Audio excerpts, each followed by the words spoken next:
Boa tarde a todas e a todos. Este certame é o de defesa de dissertação de mestrado do discente do PPG Duc, Benedito Lélio Costa. Boa tarde, Benedito. Boa tarde. Eu sou discente do curso de mestrado do curso de pós-graduação de Educação e Cultura, PPG Duc. Meu nome é Benedito Lélio Caldas Costa. E o tema dessa dissertação é Maria Rhea, manifestação religiosa afro-brasileira e as linguagens poéticas de afirmação do ser negro. Um comentário rápido sobre o tema. Por que Maria Rhea? Na localidade, na Vila de Carapajó, é conhecido o movimento apenas como Maria Rhea. Mas Maria Rhea é porque dentro do canto em que eles ritualizam essa manifestação, esse rito, eles cantam muito esse refrão, Maria Rhea, que soa mais como um grito, soa como uma fala de afirmação, uma forma de contestação, mas no decorrer da defesa a gente vai mostrando isso. A minha orientadora foi a professora Vilma Aparecida de Pinho, e eu tive como orientação a professora Elani França de Carvalho. Nessa dissertação eu falo muito de homens e mulheres negras brasileiras, paraenses, carapajoenses, que se antes não eram vistos como homens e mulheres, ignoraram diferentes tentativas de invisibilizá-los, sempre buscando ser humanos melhores, reterritorializando-se e afirmando-se de forma potente no Natal simbólico da vida, fazendo desta a representação da sua vontade. Então, por que eu trago essas falas na introdução? Porque a gente observou que ali, dentro da vila, dentro desse movimento, desse ritual, o que mais a gente percebe é uma vontade do negro ser, dele não só ser negro, dele se fazer respeitar dentro da comunidade, dele se fazer ver, crescer ali enquanto indivíduo, enquanto povo. Por isso, a gente coloca aí afirmando-se de uma forma potente. E por que Natal simbólico? Porque o Marerê, ele acontece no período de 24 de dezembro, 24, 25 e 26, e só se encerra em dia 5 de janeiro com festa de Reis. É como que eles renascem, fazendo um renascimento de tudo aquilo que eles passaram quando vieram da África para cá, os ancestrais desse povo que ritualiza o Marerê, e se reinventaram aqui. E a sua vontade, a sua força de vontade de querer ser melhor, de querer ser diferente, é que fez com que esse ritual ganhasse tanta visibilidade dentro da vila. E a questão de de pesquisa, por que a gente pesquisou Marerê, como os sujeitos negros passaram a esculpir para si, não existir afirmação a partir desse ritual. O que foi que levou eles a vir se afirmando num ritual que tem mais de 200 anos? Essa era a grande questão. E aí o objeto de estudo, o Marerê, que é esse ritual cultural religioso afro-brasileiro, que traz dentro de si uma linguagem simbólica, ritualística e poética. Eu estou mostrando essa imagem do lado direito do Marerê saindo, é o ritual saindo da igreja no pós-coroação da rainha, e do lado esquerdo eu tenho o Marerê dentro da igreja cantando, ritualizando os cantos que eles mesmos criam. Não é um canto com matriz católica, é totalmente canto puramente criado pelo povo negro. Depois eu vou mostrar umas letras. E o que motivou a gente a essa pesquisa? A professora Vilma, quando faz a nossa seleção no mestrado, ela nos provoca a buscar uma poética afro-brasileira quilombola. O que seria essa poética afro-brasileira quilombola? Que era o X da questão. Depois que a gente conseguisse fechar um conceito sobre, descrever em que localidades, em que quilombos essa poética aconteceria. Então, de início na pesquisa, a gente teve dois locais que a gente centrou a pesquisa, que foi Juaba e Carapajó.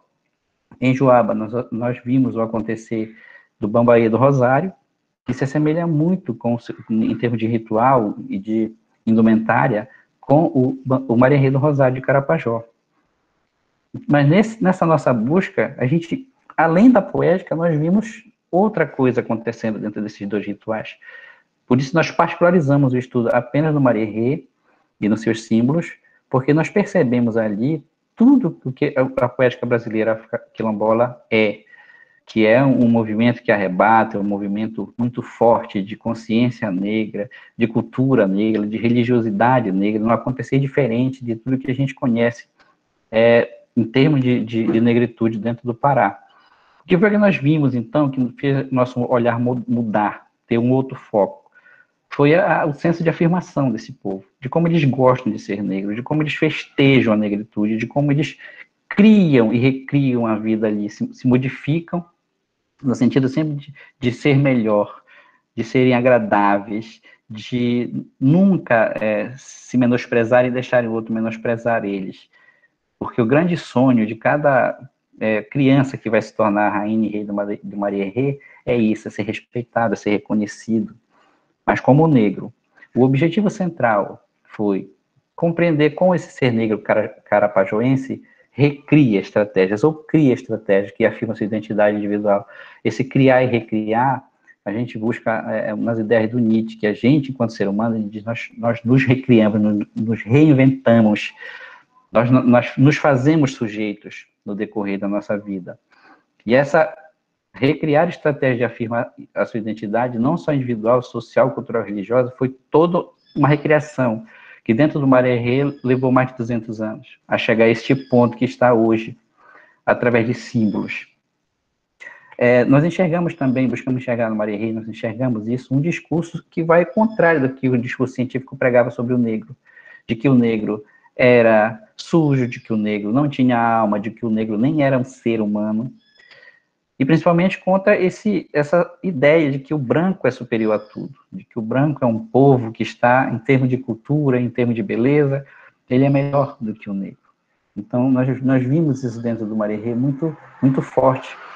E depois nós descrevemos os símbolos gerados, buscamos descrever os símbolos gerados dentro do Mariérrê, que confrontado com os símbolos cristãos, age no sentido da afirmação e de um novo jeito de ser negro quilombola.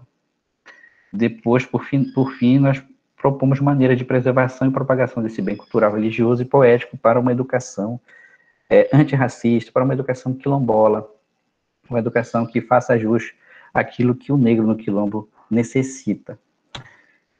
A metodologia, nós usamos primeiro a metodologia bibliográfica, é claro, nós fizemos um levantamento criterioso de autores e obras que versam sobre a temática em estudo, principalmente sobre a questão racial, a questão do negro no Brasil, a questão de como o racismo afeta o negro, não só no Brasil e no mundo, e como é que esse racismo ele afeta o negro no quilombo. Daí, nós fizemos uma pesquisa etnográfica, que a preocupação da etnografia é fazer essa descrição o mais completa possível, segundo o Ambrosino, de um grupo particular de pessoas, e o que essas pessoas entendem do que elas fazem, como elas se enxergam naquilo que elas fazem. Então, segundo o Ambrosino, estudar a cultura etnograficamente envolve um exame de comportamentos, costumes e crenças aprendidas e compartilhadas do grupo. Eu estou trazendo uma imagem aí, no momento em que eles estão já confraternizando.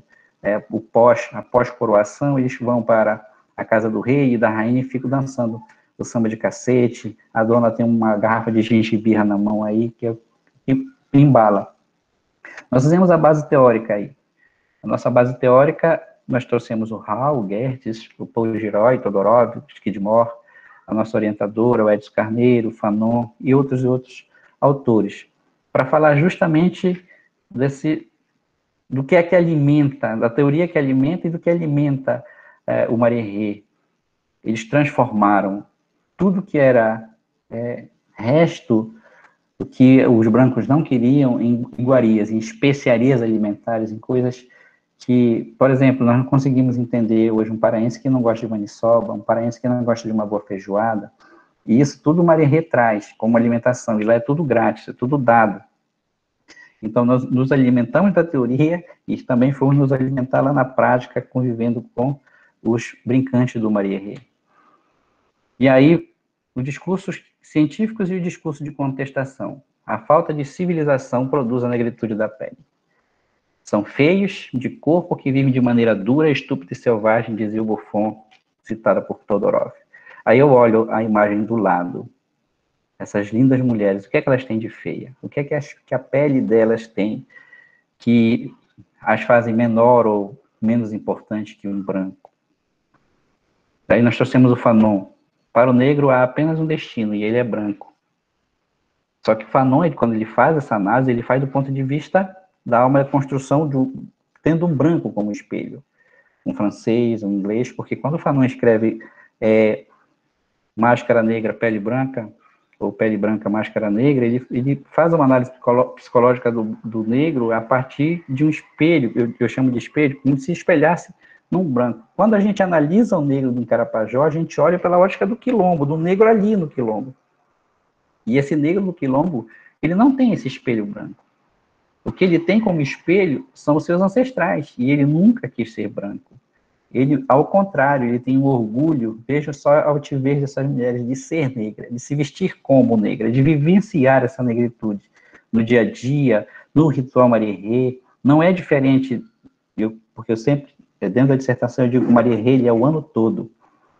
E aí, quando eu trago a fala da Guardiã, ela diz, olha, o marierê ele é uma devoção católica, mas com característica negra, que tem muita importância para mim, porque através dela eu posso mostrar e agradecer minha cultura, da qual meus antepassados foram responsáveis.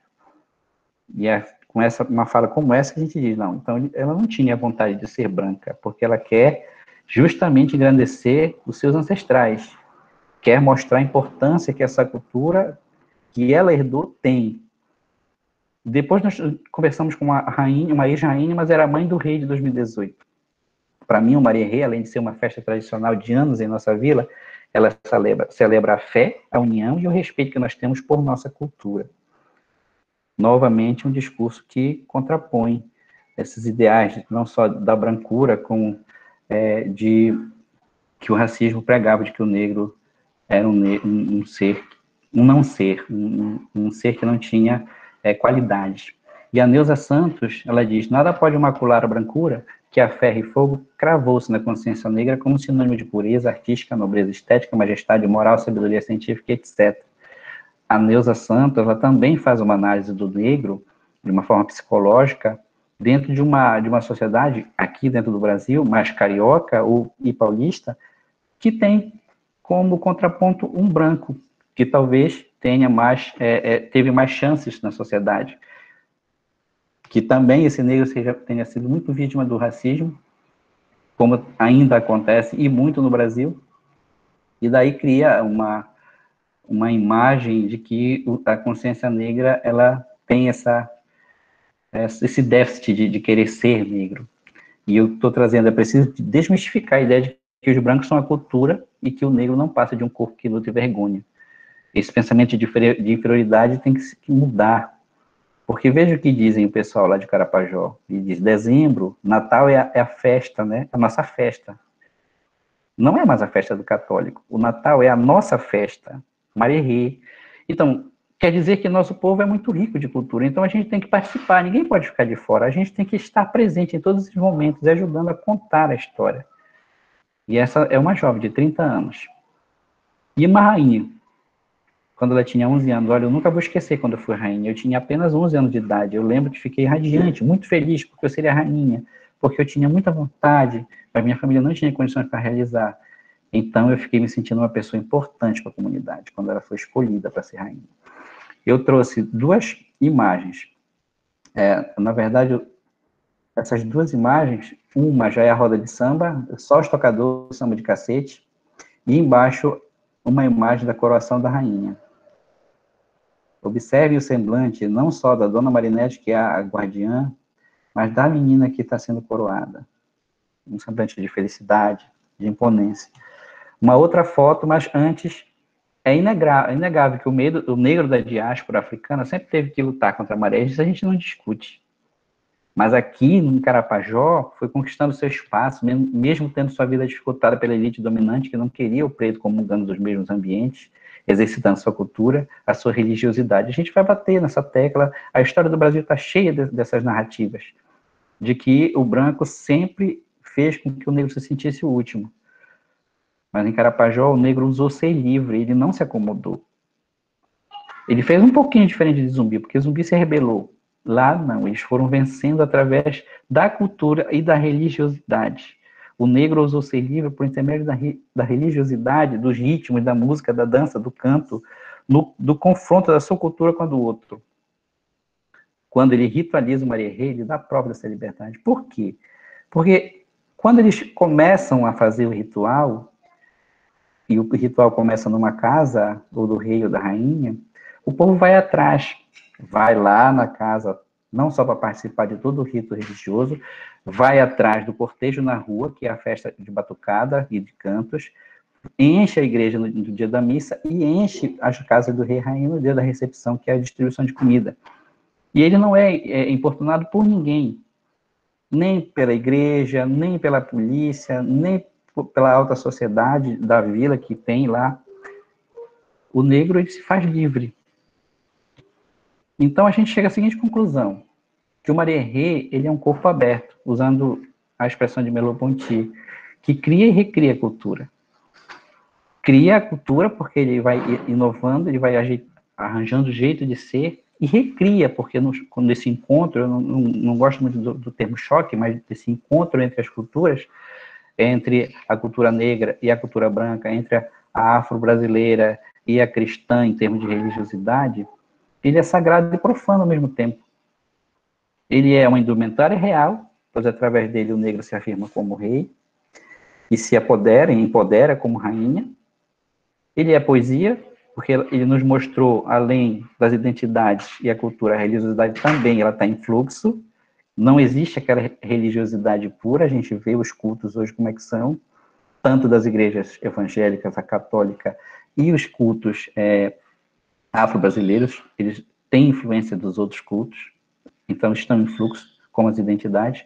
Podem ser usados como prova de autoafirmação do negro na sociedade. Eu estou dizendo, o Maria-Rê é uma prova disso. E se for estudar a fundo o Bamba do Rosário no Joamba, também vai ser uma prova disso. E esse Maria-Rê nos mostrou que o negro das comunidades tradicionais amazônicas, ele não flerta com esse ideal de brancura. Ele nunca quis ser branco. O Maria-Rê e seus rituais representam bases fortes para a sistematização e manutenção ativa da memória, do resgate histórico das tradições religiosas de origem africana no estado do Pará, bem como para a sociedade e cultura brasileira. E, por último, a gente observou que o Maria-Rê se torna um movimento negro educador em Carapajó, com quem o currículo escolar tem muito a aprender, para entender as demandas de homens e mulheres negras que lutaram e lutam pela superação do racismo e pela construção da emancipação social do Brasil.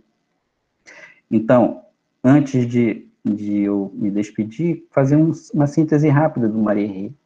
O Maria-Rê, ele começa há mais de 2 séculos atrás, quando os negros eles se sentem excluídos, mas numa vontade de crescer, não só religiosamente e socialmente, nas festas natalinas. E aí eles conseguem que os seus senhores liberem eles para fazer um banquete daquilo que sobrasse. Não só dos restos de animais, mas do que sobrasse da mesa. E, claro, como a gente sabe que muito branco é soberbo, permitiu. Fazem. E o dia 26 justamente foi o dia que eles escolheram para ser o Natal deles. Mas, curiosamente, eles não trazem como símbolo o menino Jesus, que é a marca, que é o símbolo natalino do renascer, da vida nova da Igreja Católica. Não. Eles escolhem, primeiro, 3 símbolos. Uma coroa de lata, um cetro e uma bandeja de flores.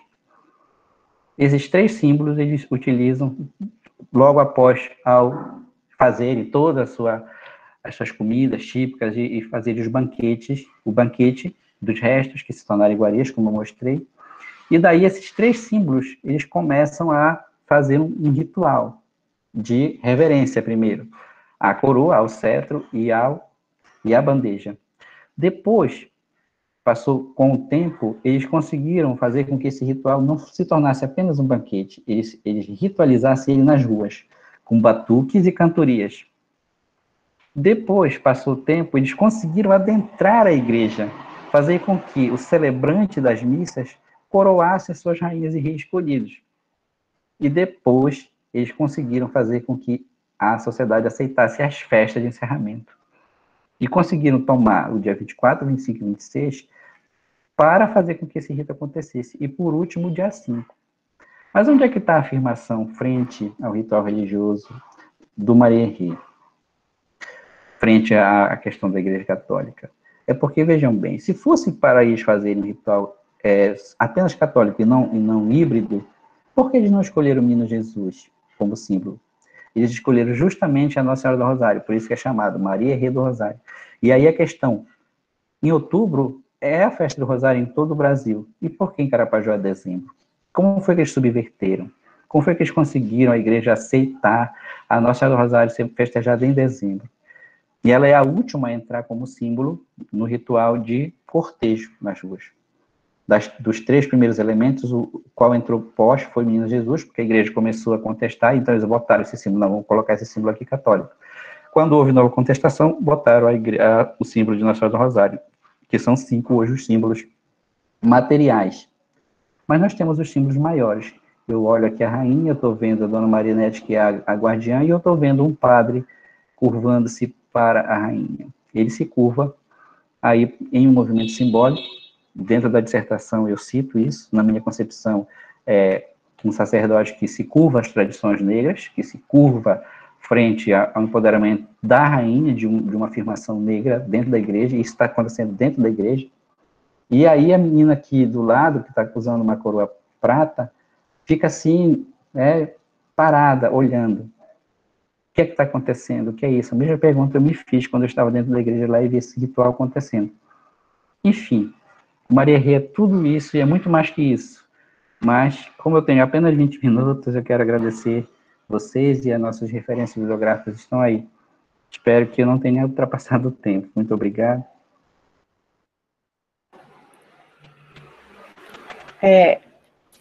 Tudo bem, Benedito. Obrigada pela sua apresentação, nós também agradecemos. E aí agora nós vamos passar a palavra para a banca, né?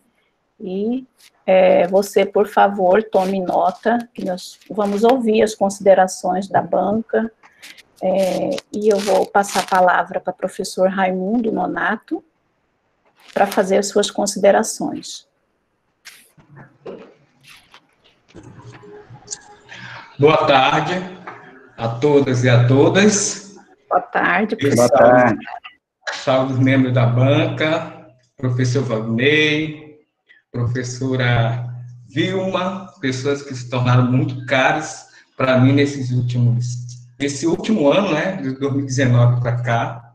Uma grata satisfação em tê-lo como companheiros agora, acadêmicos, e parabenizar também o candidato a mestre, né, professor Benedito. Obrigado. Agradecer, Benedito, sobretudo, por essa partilha que você nos traz pelo seu texto, essa experiência estética que você vivenciou junto a Maria, né, Maria Herré.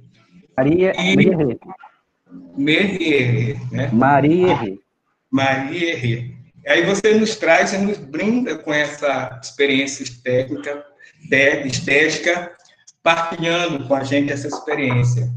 E como você diz, transformar um objeto científico em poesia. A poesia enquanto beleza, né, do que é belo, a escrita bela, aquilo que nos conduz à beleza, ao estético enquanto belo, e a poesia enquanto construção. Então, você faz esses 2 caminhos, a poesia enquanto construção e reconstrução. Inclusive, você usa dentro do seu texto o termo autopoese, que é justamente reorganização, que é um termo que vem da fenomenologia, e você nos brinda.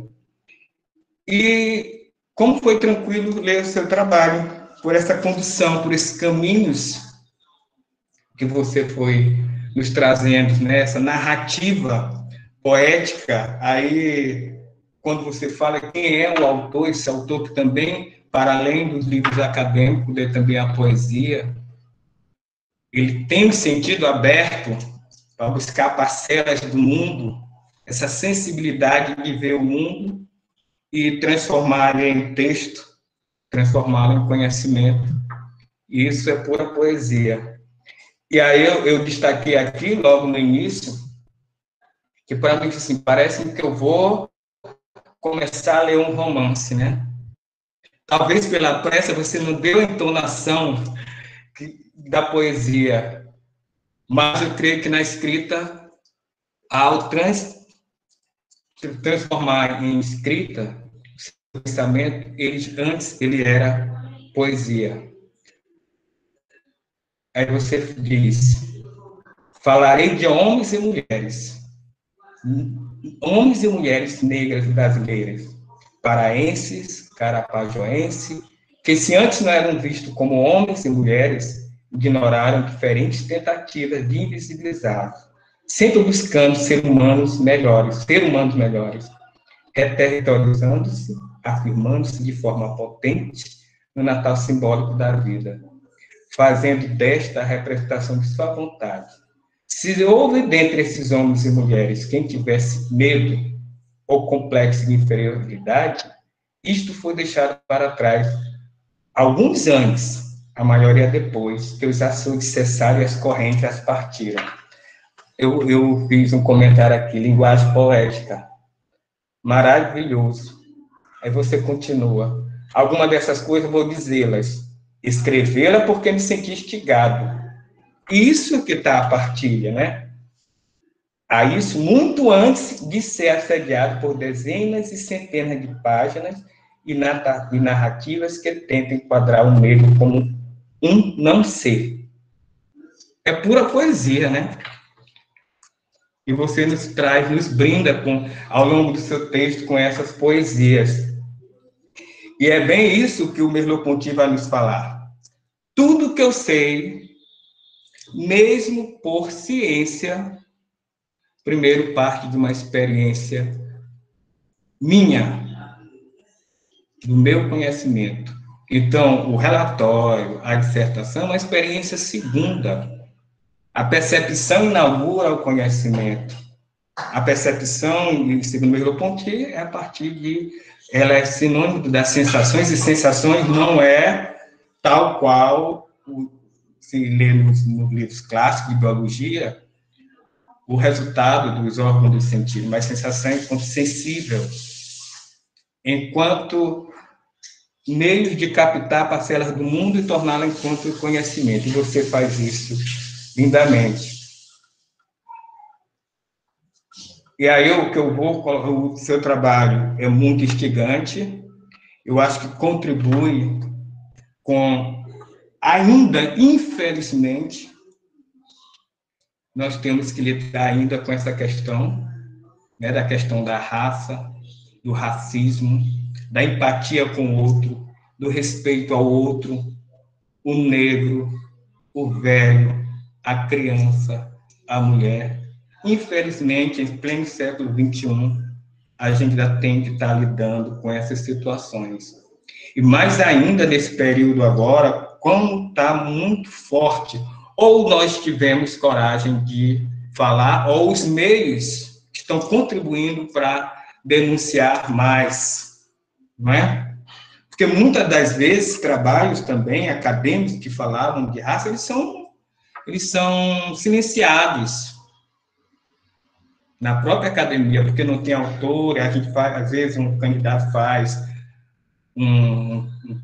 tem um texto para apresentar num determinado programa, mas não encontra autores para trabalhar aquela temática. A própria Maria da Guia deixou de fazer numa universidade porque, naquele momento, não tinha autores que discutiam a questão racial. Isso no final do acho que 2003, bem aí, né? Muito próximo. Então, mais o seu trabalho é instigante nesse sentido, a forma como você nos traz, nos apresenta o Marrier, que é justamente isso, que é negar a cultura, negar a produção, o conhecimento trazido por esses corpos, porque o que aconteceu nas escolas, o que aconteceu na academia, o que aconteceu nos livros didáticos, foi a negação desse conhecimento.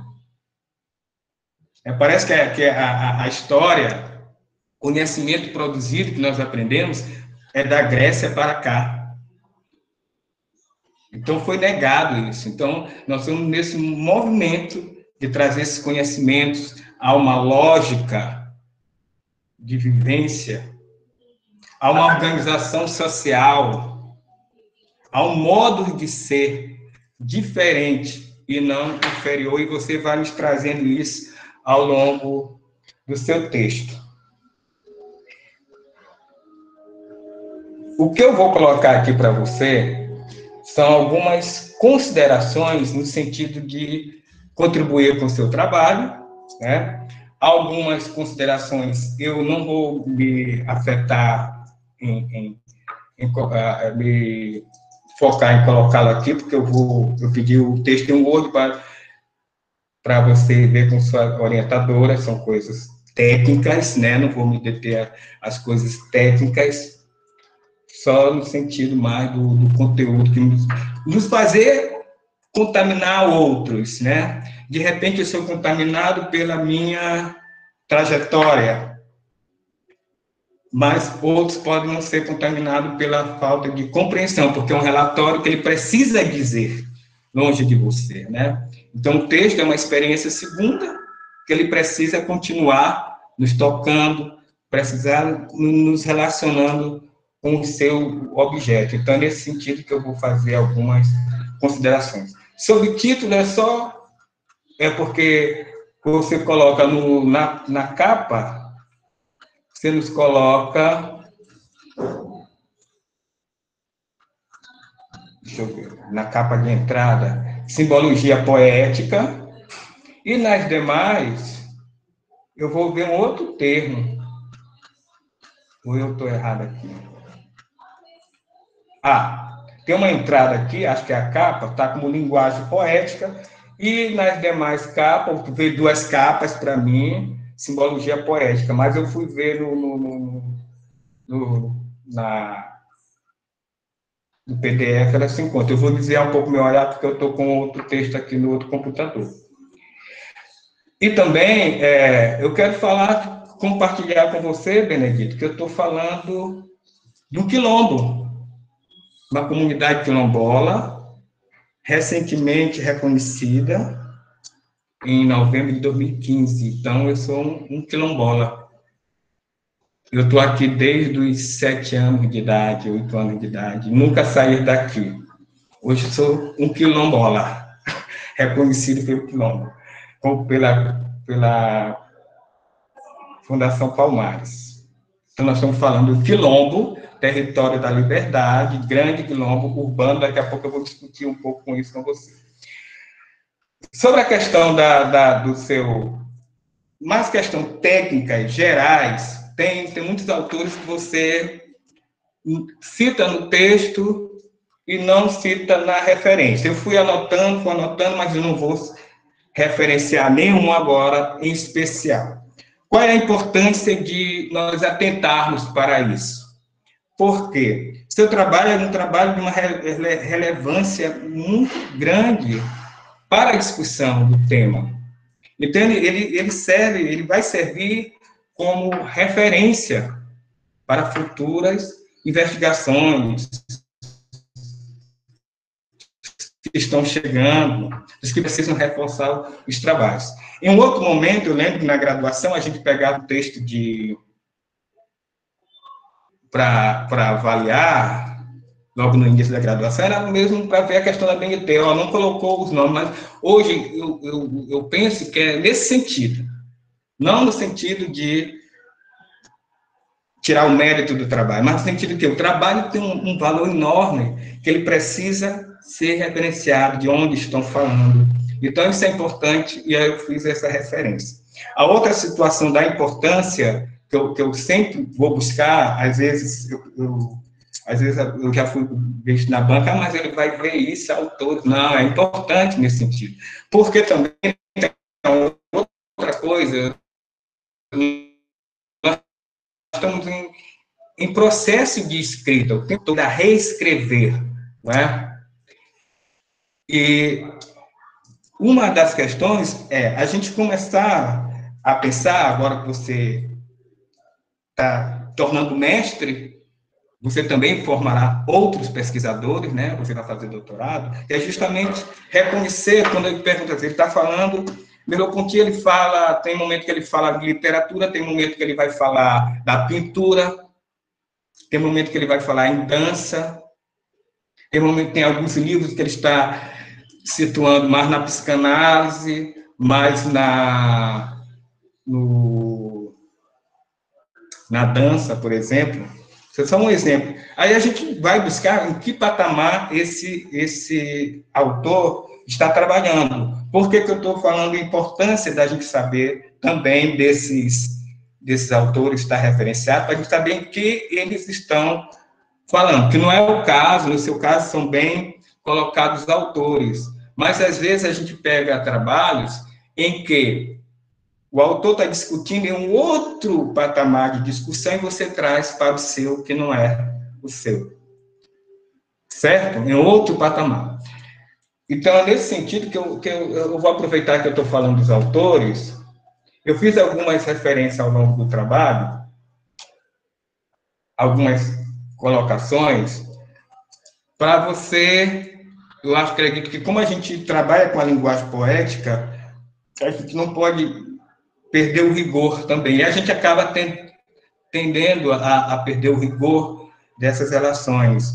Então, às vezes, parece-me que você vai referenciar um autor que ele está colaborando com você para olhar sobre o seu objeto. Mas, como você o coloca, parece que ele que está olhando o objeto. Não sei se você está percebendo o que eu estou falando, certo? Então, como é que eu vou utilizar o autor? Os autores são bem escolhidos, eles te ajudam a olhar o objeto, eles te ajudam, não é? A gente olha o objeto, a gente não encontra a palavra, e os autores reforçam. Mas, na hora de fazer o texto, a gente tem que colocar no sentido de que o autor me ajuda a ver o meu objeto. E não, às vezes, parece que o autor que está vendo o seu objeto é o autor que está vendo essa manifestação lá no Pará. Então, do ponto de vista técnico, eu acho que essa é que você tem que ver mais essa questão, que aí fica mais tranquilo agora, né? O fôlego. A gente sabe do fôlego da construção de dar conta, e a gente vai começando a ver melhor o trabalho. A outra coisa, do ponto de vista técnico também, que eu queria ver com você,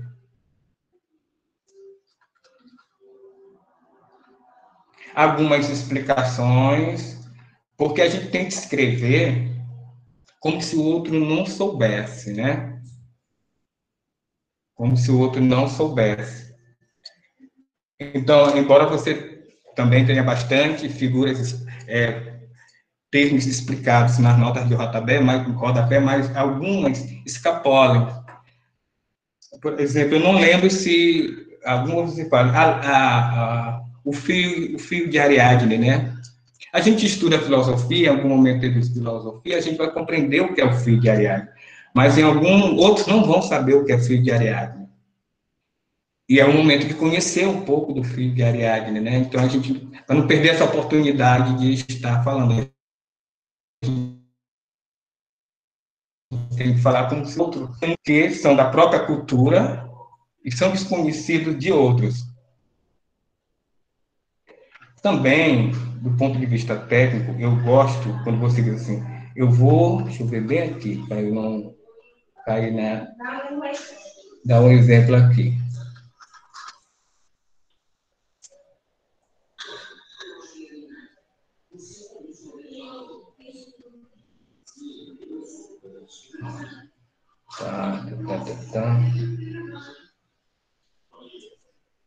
Você vai pela etnografia, certo?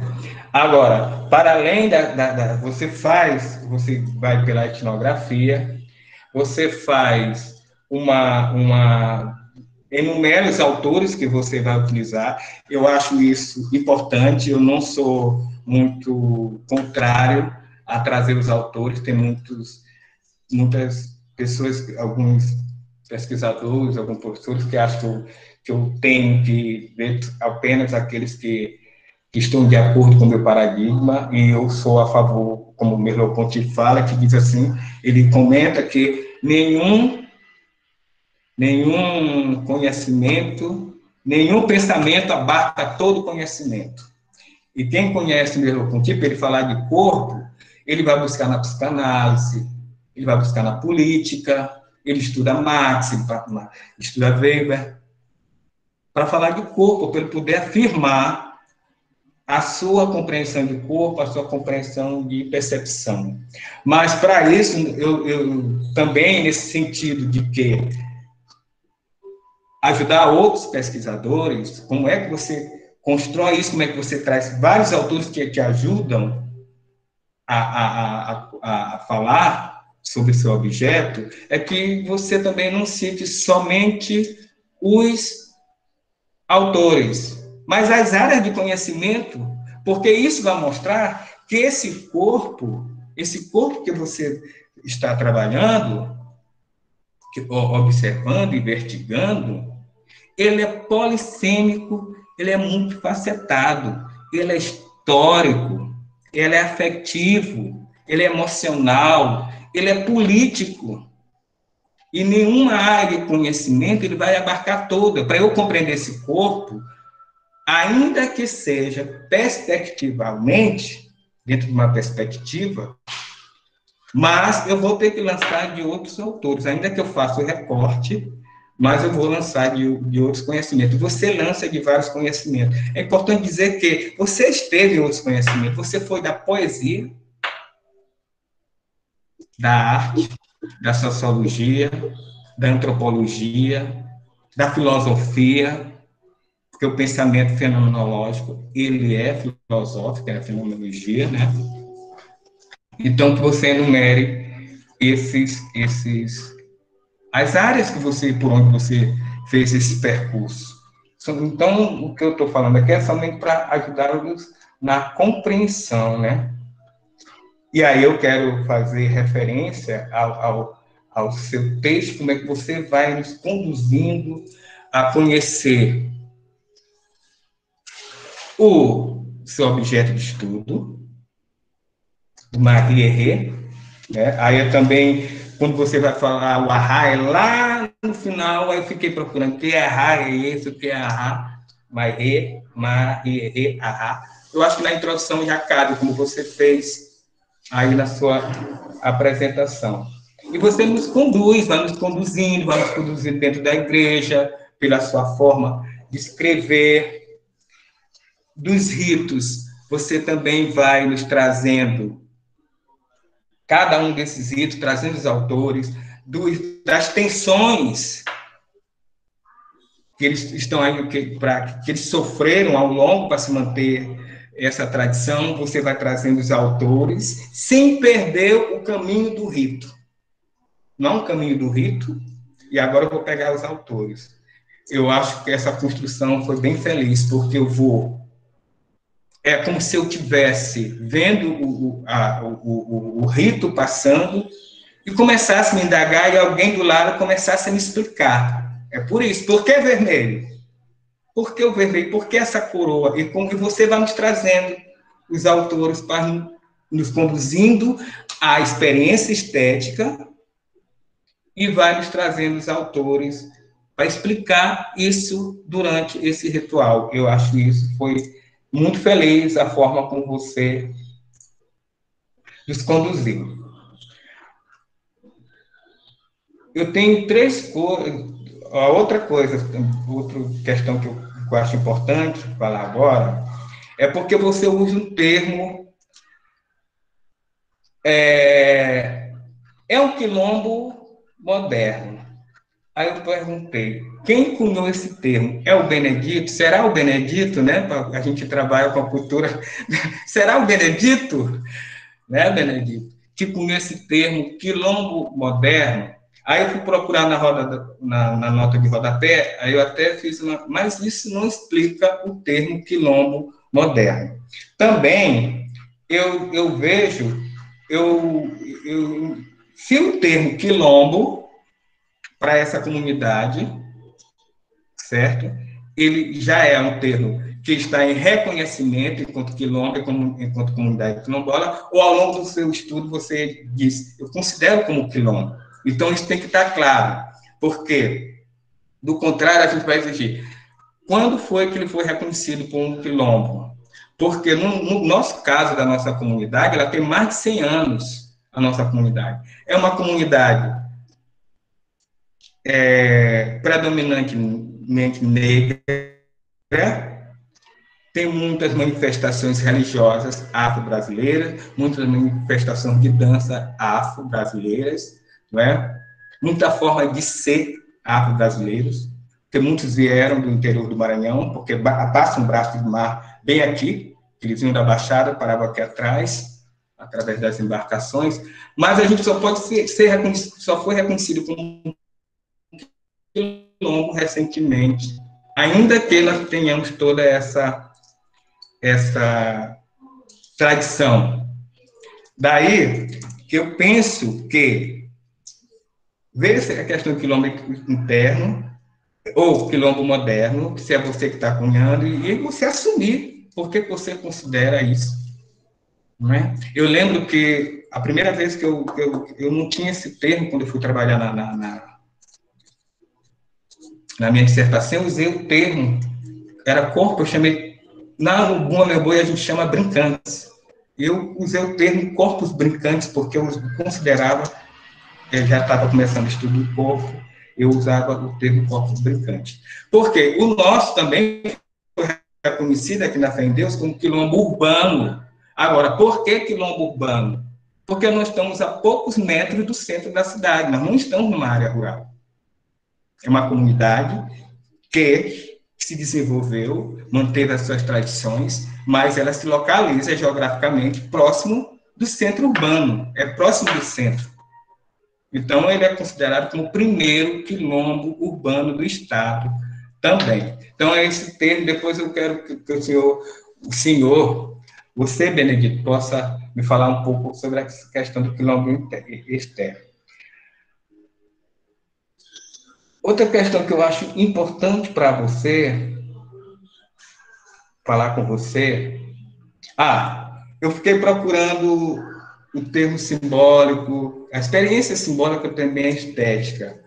Embora você vai traçando, mas eu sinto necessário, é por aqui que eu vou, um conceito mesmo da onde você está partindo, do que é o simbólico, do que é o símbolo. Eu até coloquei o texto, a questão do rito, o que é o ritual, eu sugeri Mircea Eliade, ou Mircea Eliade, que ele vai falar muito dos rituais, do rito, do ritual, da bênção, que você traz isso, aí fica isso fica como sugestão.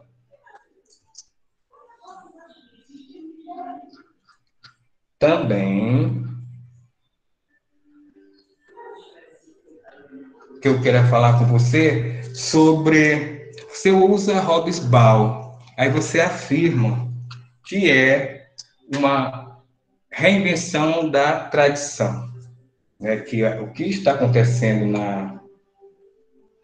Agora, eu retomo bem, Benedito, que isso aqui não desmerece o seu trabalho. Eu estou falando isso, que você possa esclarecer melhor o que eu falei aqui sobre Hobsbawm, invenção da tradição. Porque, salvo engano, quando o Hobsbawm vai falar sobre a invenção da tradição, ele diz que as tradições se renovam dependendo das situações para poder sobreviver.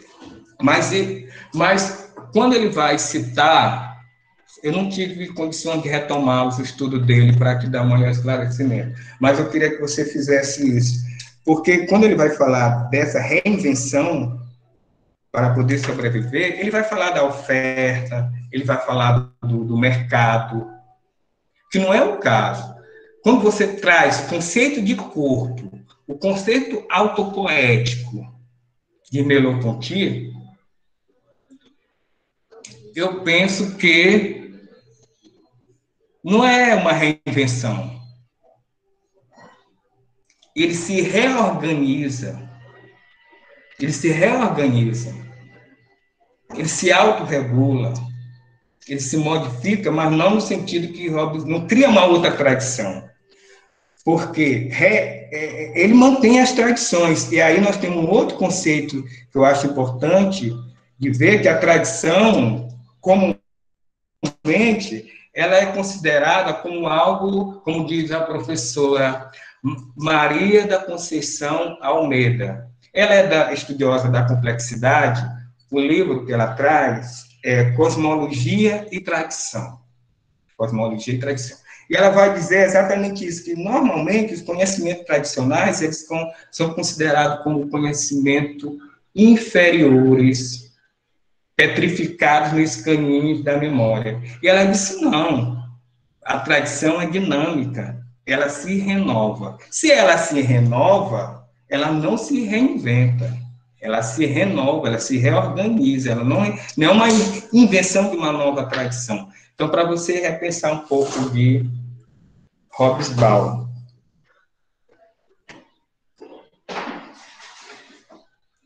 E o outro autor que eu queria que você pensasse um pouco é sobre Nina Rodrigues, porque parece que ele está sendo citado por um outro autor, né?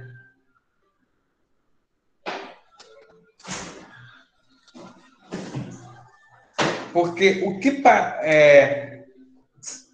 o Nina Rodrigues foi um médico, ele estudou a questão racial, mas tem uma crítica quanto a ele, porque quando ele estuda o negro, não é para trazer o negro na condição de ser humano, mas algumas críticas dizem que é no sentido de conhecer o negro para confirmar essa inferioridade.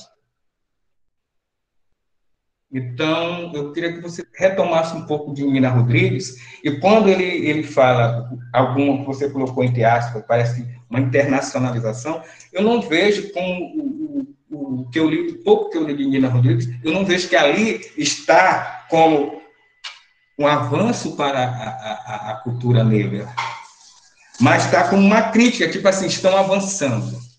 Então, eu penso que você pode retomar um pouco de Nina Rodrigues e Hobsbawm. Aí é que eu volto àquela questão de qual o patamar que o seu autor está discutindo e como é que eu posso trazê-lo, aquilo que ele pode colaborar com o meu texto, no meu contexto, o meu olhar sobre o meu objeto, e não trazê-lo como ele está, porque ele pode estar num momento de crítica, e eu trazê-lo como afirmação para o meu texto, quando você não quer afirmar isso, certo? Que aí isso é um exercício, você está num mestrado, que é um dos primeiros exercícios, né? Que agora nós estamos caminhando na graduação, né? E o exercício do mestrado, do doutorado, olhando os trabalhos de outros, é que a gente vai reaprendendo. E aí pude revisitar meus trabalhos também, né? Que é você, por isso que eu coloquei para você, que quando estiver falando, por onde você anda nessa etnografia, por onde você vai fazer o método, trazer bem mais claro os caminhos que você vai trilhando, porque o Merleau-Ponty, nem todo mundo conhece o Merleau-Ponty. Normalmente vai falar etnografia é pela antropologia, né? As pessoas tendem a falar isso erroneamente, né? E aí, quando você vai falar da sua experiência estética, esse sentir o que você sente quando você, como o pesquisador no campo, pesquisador frente ao objeto, aí você traz a fenomenologia de Merleau-Ponty. Por isso que tem que estar, aí você já, lá no início, você já justificou por onde você andou, que áreas de conhecimentos que fizeram você compreender melhor esse texto. Você vai descortinando aquilo que eu falei para vocês há pouco. Nenhum pensamento abarca todo conhecimento. Eu vou lançar a mão de todos os conhecimentos para eu poder olhar melhor esse objeto. E aí eu pude revisitar o meu querido Merleau-Ponty, visitar Viana, né? Viana, visitar Nóbrega. Tivemos junto ontem, Nóbrega e uma banda. Então, a gente vai revisitando, a gente vai vendo quantos estudos fortalecendo o nosso olhar também, né? Como é que a gente vai, como é que os conhecimentos nos ajudam a ver outros objetos, outras coisas que estão no mundo, né? Como a gente vai me falar. Bom, estou terminando, mas outras coisas estão colocadas, essas são as que eu mais queria falar, do seu trabalho lindo, poético. Eu quero conhecer, eu quero voltar a Cametá, a Juaba. E aí, sobre os autores, eu vou chamar a atenção que tem autores que são de ponta para a sua discussão, que não estão na referência, né? Sobre esses dois, não é só questão técnica, não. E aí, na sua considerações finais, eu acho que parte da sua apresentação, que você fala, é uma rierê, são os conhecimentos que eles trazem, certo? Eu acho que nas considerações finais, eu acho que, e você faz isso na sua apresentação, é isso que você tem que confirmar. O Marierê traz isso, o Marierê é isso, ele traz esse elemento simbólico que nos faz pensar sobre a cultura negra, é trazer mais da sua pesquisa, respondendo às suas questões. Você traz os autores, vão confirmando que os autores te pediram, que os autores pedem, o que a literatura pede, que os professores compreendam mais. Então, é nesse momento também que nós vamos instigar a fortalecer esse olhar, esse campo, esse trajeto que você fez, essa experiência estética, você me fez transitar pela rua, aí no final da tarde você viu como é isso que eu lhe falei? É isso mesmo, aí você vai sentar comigo debaixo da árvore, você dizendo, olha, não te falei? Eu não te disse que era para vir enjoar, vai ver? E é nas considerações finais que a gente faz isso aí. É isso aqui que eu queria lhe mostrar. É isso aqui. Então, solta um pouco dos autores e diz sobre o seu texto nas considerações finais. Tem, mas eu coloquei um pouco, amplie isso. Amplie isso. Porque, às vezes, as considerações finais falta fôlego mesmo, né? Mas, às vezes, as nossas considerações finais, elas se tornam quase um artigo, que é o contexto todo do trabalho. Então, Benedito, são essas minhas contribuições. Muito feliz pelo seu trabalho, muito feliz em conhecê-lo mais, né? Ainda parafraseando Merleau-Ponty, né? A obra de arte, a pintura não é só a mão que é lançada sobre a tela, é o corpo do pintor, assim como o escritor, não é só a mente, não é só a existência de desenhos, mas é o corpo do autor que está ali, é o corpo do autor que nos traz, é o corpo do autor que nos faz sentir com ele, e você faz isso muito bem. Você, quando promete, é uma linguagem poética sem perder o rigor científico, e você faz isso muito bem. Parabéns, obrigado. Obrigado, senhor professor. Obrigada, professor Raimundo, pelas suas importantes considerações. Eu vou passar a palavra, então, para o professor José Valdinei, do PPG Duque, e aí, em seguida, o Benedito Lélio poderá, então, dialogar com os membros da banca. Então, professor José Valdinei, por favor, fique à vontade.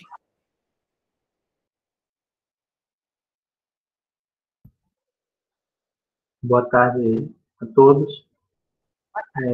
Queria primeiramente agradecer o convite, né, feito pelo Benedito e pela Vilma em participar dessa defesa, ter a oportunidade de ler a dissertação do Benedito, que ela apresenta, Também é um prazer de estar participando novamente aqui com o Raimundo, que, como ele já falou, nesse último ano, foi um encontro dele vindo aqui em Cametá e participando também juntamente da banca do Bruno, e que agora a gente está nessa proximidade por meio virtual, mas é um prazer sempre ouvi-lo e revê-lo.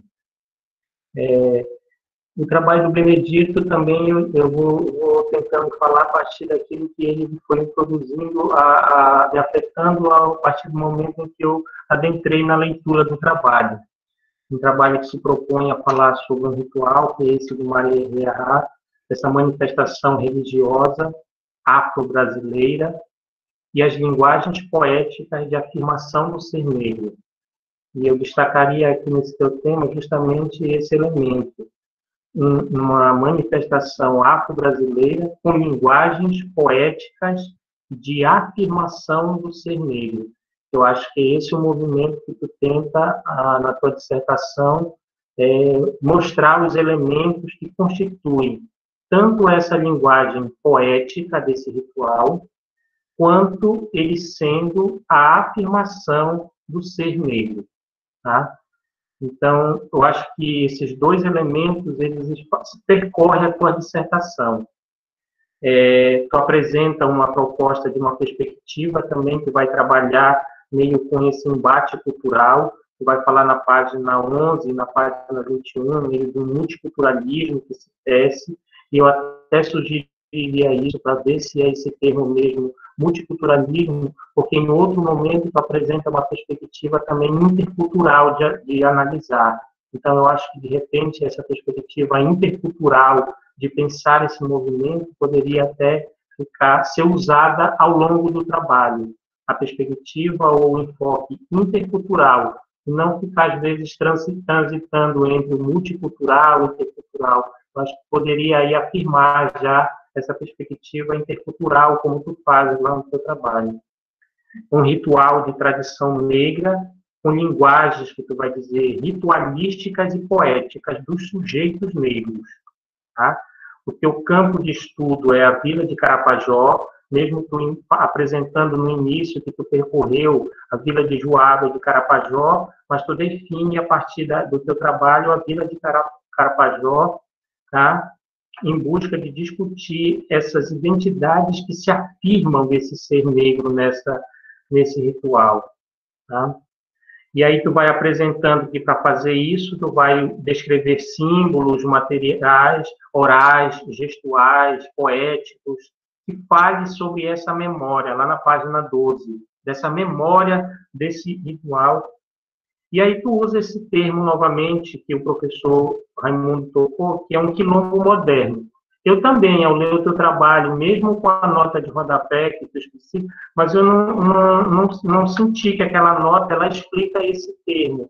Então, talvez, ou rever esse termo, ou ver como vai, porque comumente se utiliza nos trabalhos comunidades quilombolas, populações quilombolas, vilas com uma tradição na cultura quilombola. Eu acho que esses elementos eles poderiam ser colocados para, às vezes, não enfatizar propriamente esse termo, ou se vai usar e manter ele na pesquisa, dar uma justificativa, assim como ele está sendo usado. Porque eu também, naquela nota de rodapé, não convenceu desse termo aí, sabe? E, de repente, populações quilombolas ou comunidades quilombolas, tradições quilombolas que falam nessa vila, eu acho que poderia estar melhor articulado com as características que tu vai descrevendo depois da vila de Carapajó.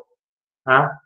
E vai também tentar demonstrar como no Maierê se traz em suas entrelinhas um discurso político de empoderamento e contra-hegemônico. E tu vai perceber, então, além dessa dimensão poética da linguagem do movimento, mas também tentar perceber de como há nele um certo discurso político, um envolvimento político de afirmação desse. Inclusive, tem uma própria epígrafe do teu trabalho, que é essa relação entre o poético e o político. Então, são esses elementos que tu vai trazendo e que tu te propõe a analisar. E para isso, tu propõe uma análise etnográfica, a etnografia como sendo essa abordagem, esse caminho por onde tu vai percorrer para fazer essa análise sobre esse ritual, tá? Essa etnografia tu vai apresentar como uma possibilidade de uma descrição densa, que tu vai falar na página 18, tu vai utilizar esse termo, a descrição densa. Eu sugiro que ali nessa página 18, tu já apresente, junto com esse termo descrição densa, já esse campo da etnografia a partir do Guest, porque ele que vai definir essa perspectiva da etnografia como essa descrição densa, desse olhar do etnógrafo, que não fica somente como um olhar de um viajante, como um olhar turístico, mas aquele que é capaz de adentrar nessas teias de significações da própria cultura a partir da sua densidade.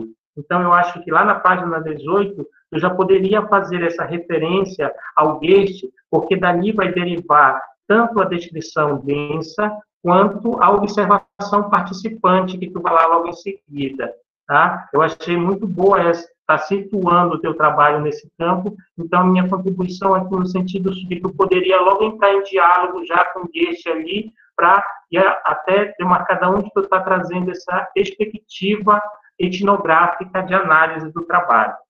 Tá? Tudo isso que eu acabei de falar, eu encontrei nessa tua introdução, que eu achei muito bem, situando, assim, o campo de pesquisa e o trabalho.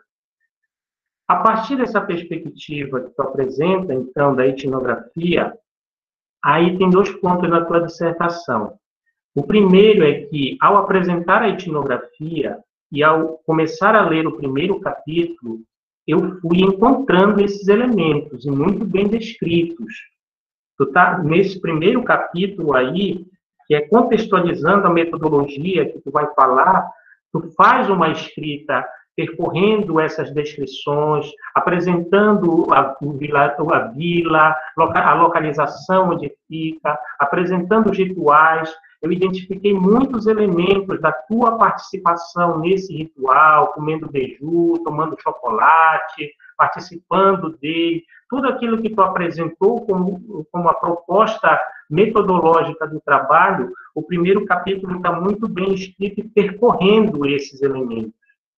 Só que como tu fala que tu vai apresentar da etnografia, quando eu cheguei no segundo capítulo, eu vi um capítulo mais denso, mais teórico, sobre as teorias raciais no Brasil, uma discussão dos autores, como se nesse segundo capítulo a dimensão etnográfica ela perdeu um pouco de força e ganhou força o aspecto mais da discussão da história do negro no Brasil, de como foi se constituindo esse discurso do não ser a partir dessas teorias, tu vai adentrando nisso e produzindo um capítulo sobre isso. E ao final desse capítulo eu me fiz a pergunta, e a etnografia do Benedito? Onde ela percorreria também esse campo aqui?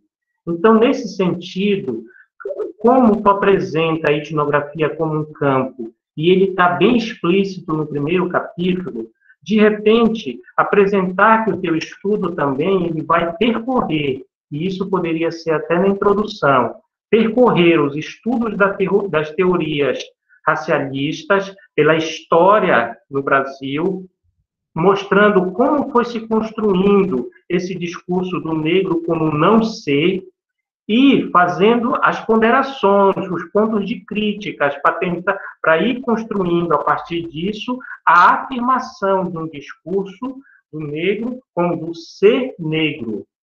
Eu acho que esse movimento aí que tu realiza, tu já ia situar ao longo da história essa história desse discurso do negro como não ser, e se contrapondo a ele a partir dessa afirmação que está no tema do teu trabalho, do ser negro.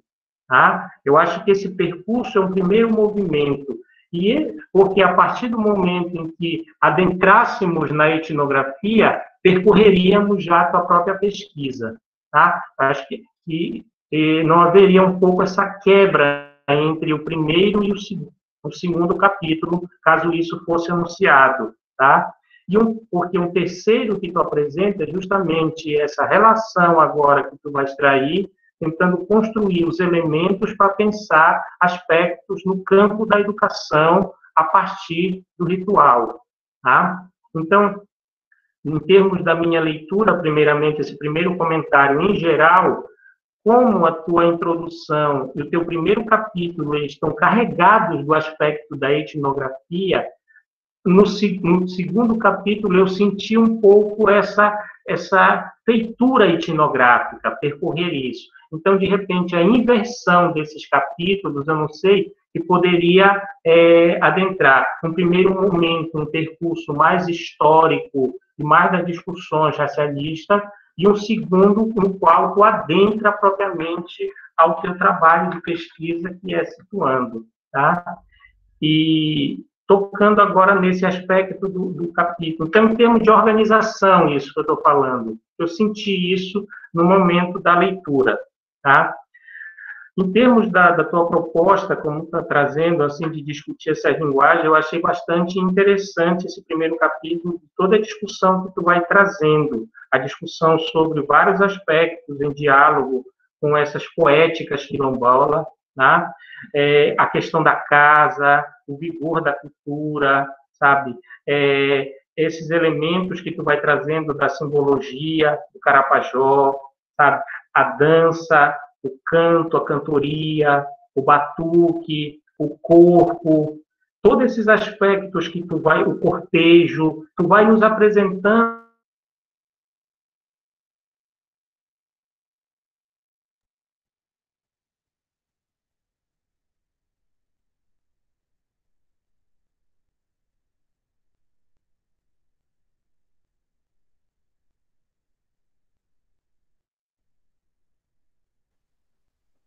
Eu não estou ouvindo, José Valdinei. Também não. Aqui também não. Vamos aguardar um pouquinho.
Oi.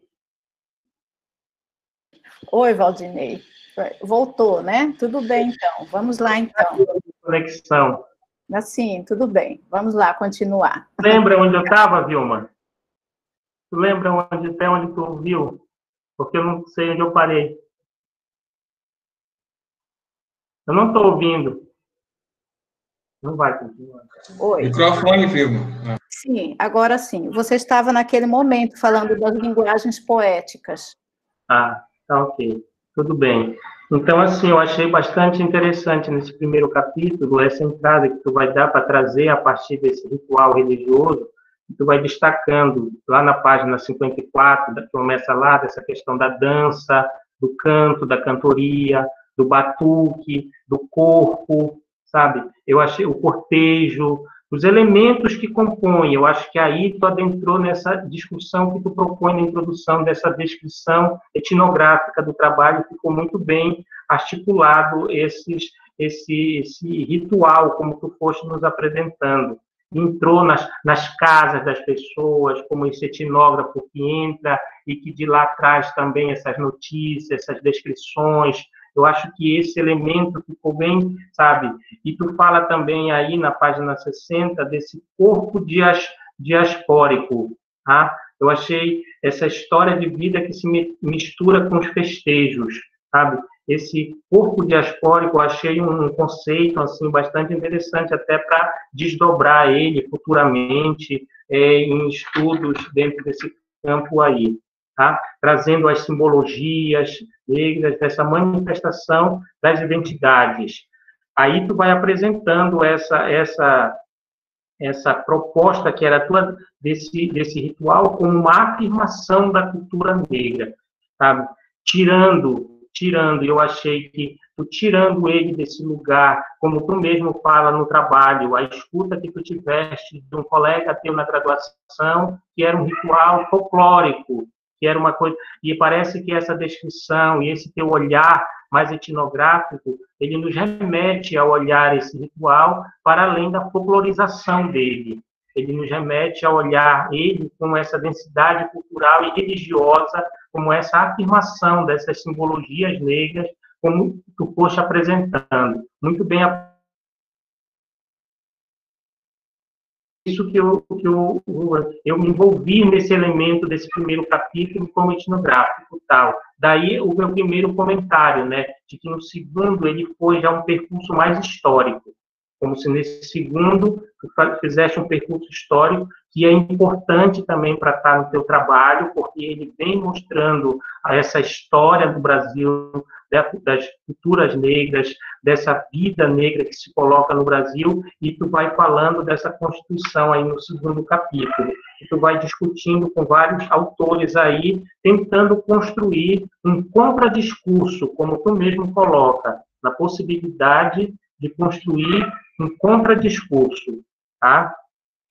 Um terceiro capítulo, no qual tu já vai falar desse ser negro como sujeito da história, sabe? Discordando aí do Fanon, em alguns momentos, como ele analisou a ideia dessa que tu apresenta do espelho, trazendo essa ótica, que aí tu coloca como a ótica do quilombo, aí novamente a questão do quilombo, rever se é uma ótica do quilombo ou uma ótica a partir desses traços da cultura quilombola, da tradição quilombola, que é o da expansão e o da conquista, tá? Eu acho que esses dois elementos, como tu vai apresentando, tá?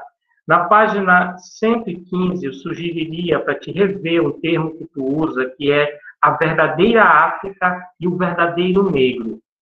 Como tu vem trabalhando num plano muito mais desses encontros, dessas hibridizações, dessas transformações, eu não sei se esse termo, a verdadeira África e o verdadeiro negro, eles batem dentro do teu trabalho, sabe? É como se essa busca por essa essência verdadeira de algo, mas ao longo de todo o teu texto tu foste construindo um discurso mais desses encontros, dos embates, das mudanças, das transformações, das recomposições, das reorganizações, tal. Eu achei esse termo verdadeira África, verdadeiro, meio dissoando do próprio trabalho.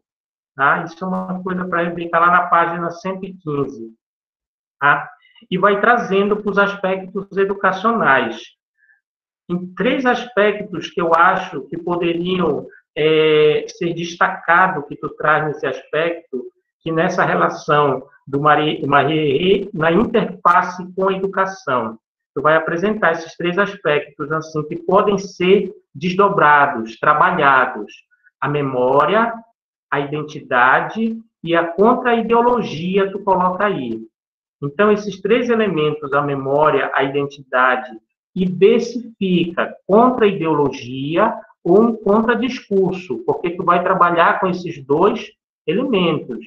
Ora tu usa a contra-ideologia, ora tu usa o contra-discurso. Tu poderia também definir aí como fica melhor. Então, esses 3 elementos, a memória, a identidade e o contra-discurso, a contra-ideologia, eles poderiam ser elementos que ganhariam força nessa relação com a educação, como se fosse do que na interface do Marie com a educação poderiam ser desdobrados para o campo educacional. Esse elemento da memória, esse elemento da construção dessas identidades e esse elemento desse contradiscurso.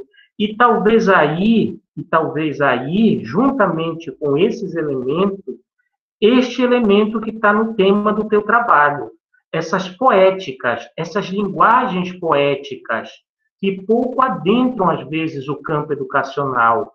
Então, de repente, pensar juntamente com a memória, com a identidade, com as contra-discurso, esses elementos das linguagens poéticas, porque tu vai falar todo momento disso, das cantorias, das ladainhas, dos cantos que vão sendo dos batuques. Esse elemento poderia fazer um diálogo e uma interface com a educação para serem pensados. Tá? Então, esses elementos, no sentido disso que o professor Raimundo falou ao final nas considerações, talvez eles pudessem retornar como elementos que percorreram a tua pesquisa e aquilo que, ao final, tu queres enfatizar de alguns aspectos como sendo essa afirmação do ser negro. Uma afirmação do ser negro que se tece por meio dessas construções da memória, da construção dessas identidades, dessas reorganizações discursivas e dessas linguagens poéticas que está presente dentro do ritual. Eu acho que essa ênfase poderia dar um elemento que ia ser singularizar o teu trabalho, daquilo que tu percorreu, descreveu, analisou e extraiu disso alguns os elementos para pensar no campo educacional. E nessa página 125, tu fala que um desses elementos é considerar o professor como o mediador de aprendizagem.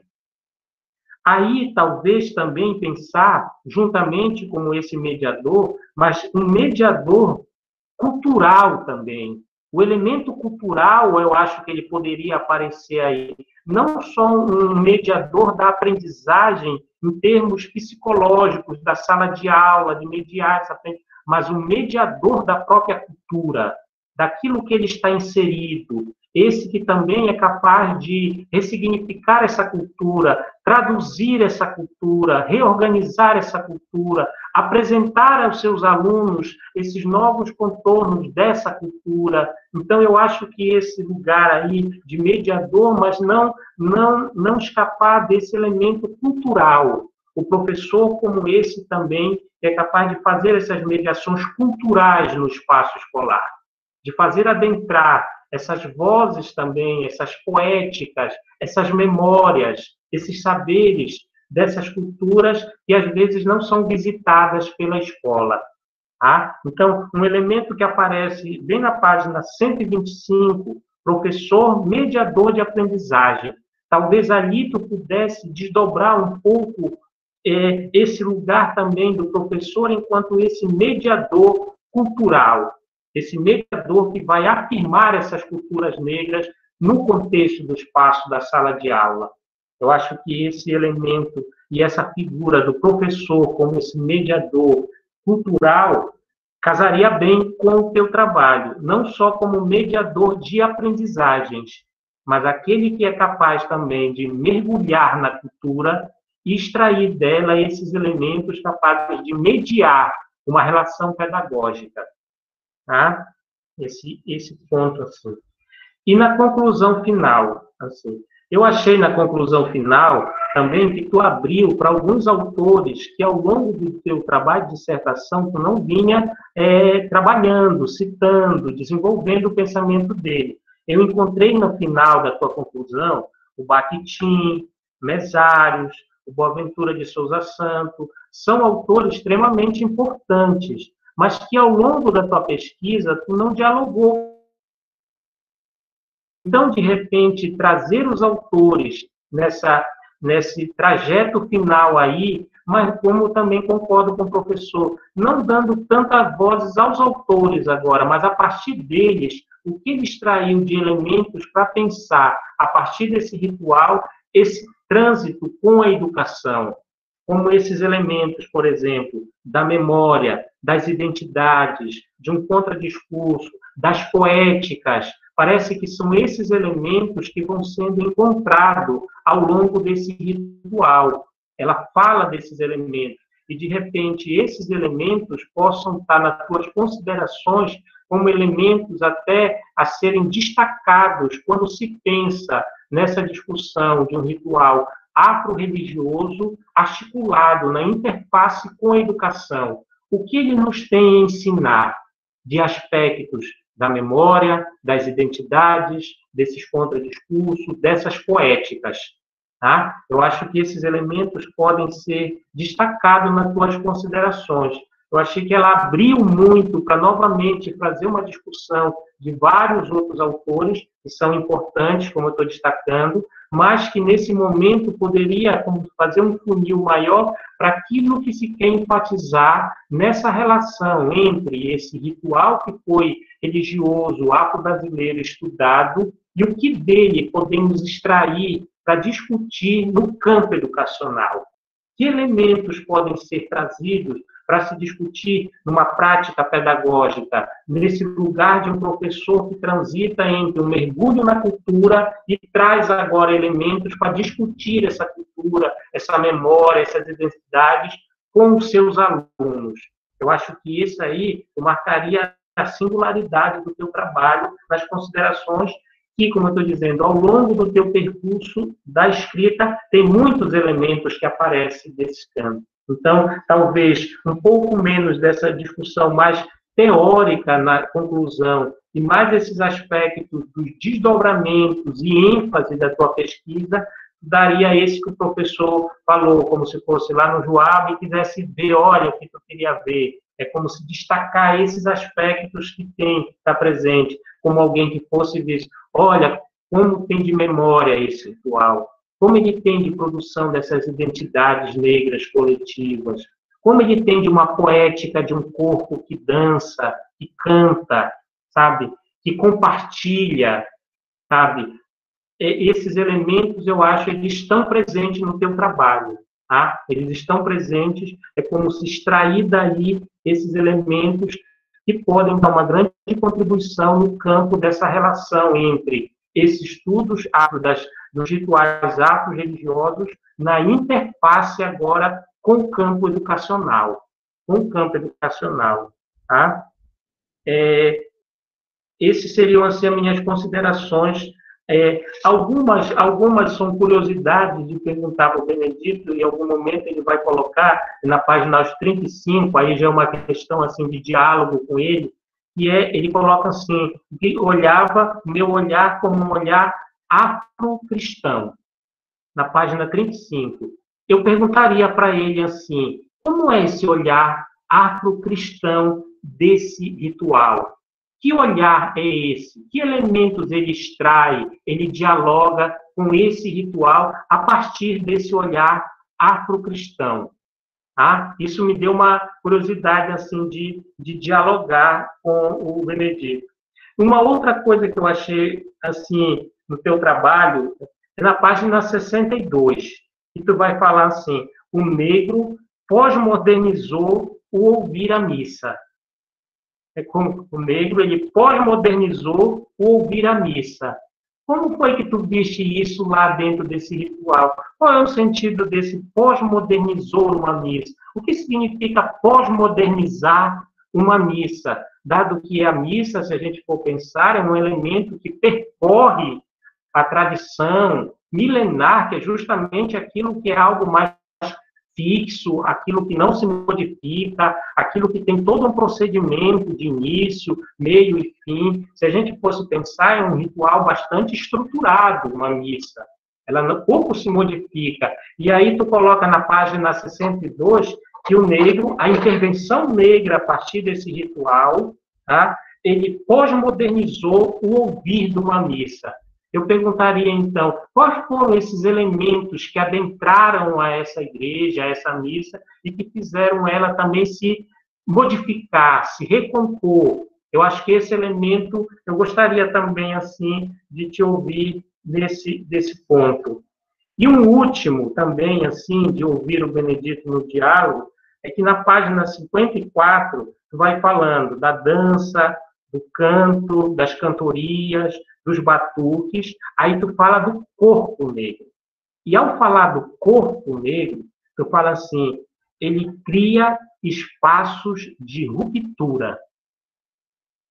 Tu coloca essa frase lá, o corpo negro, ele cria espaços de ruptura. Eu te perguntaria assim, dentro do que tu percebeste, quais foram esses espaços, ou quais são esses espaços de ruptura que este corpo negro, a partir do ritual, ele cria dentro desse espaço da cidade, da vila onde ele acontece. Quais são essas rupturas?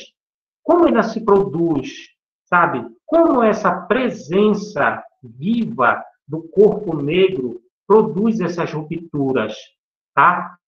Além agora do silêncio, que está para além da reclusão do lar, mas é um corpo agora que, a partir desse ritual, ele ganha esse espaço público, ele percorre a cidade, ele adentra os espaços da igreja, da casa, das ruas. E que rupturas são essas que ele percebeu que esse corpo em movimento agora produz por meio desses rituais? Essa frase ficou também assim a ser pensada por mim. Um corpo que cria espaços e produz rupturas.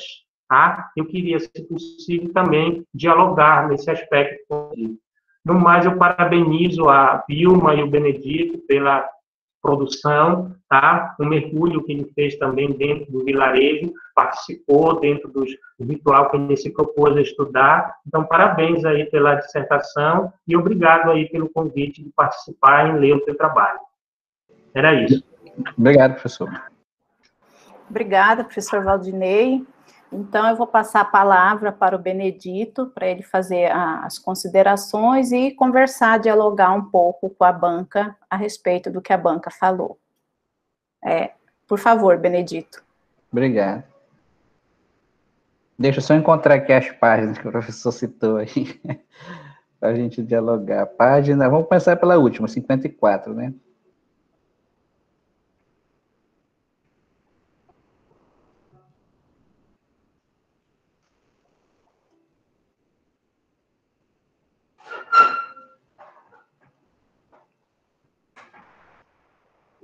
Corpo.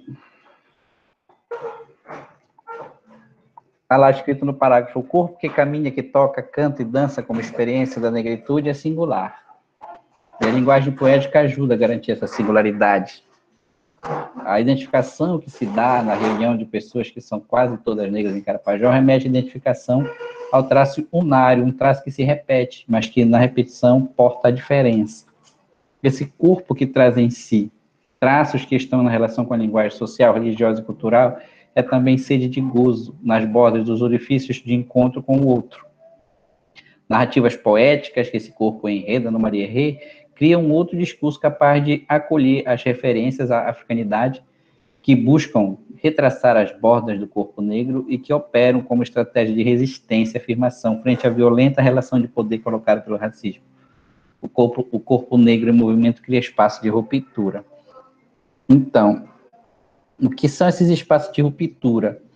É encontrar as brechas, por exemplo, dentro de tudo isso que eles não tinham, por exemplo, acesso. Esse corpo negro, ele não ficou, como a história coloca, né, preguiçoso, no ócio. Ele buscou estratégias para avançar rumo à sua, não só a afirmação, que a gente trabalha muito dentro do texto, mas avançar à frente a uma colocação dentro de um espaço que não era para ele. Por exemplo, você citou as ruas, né?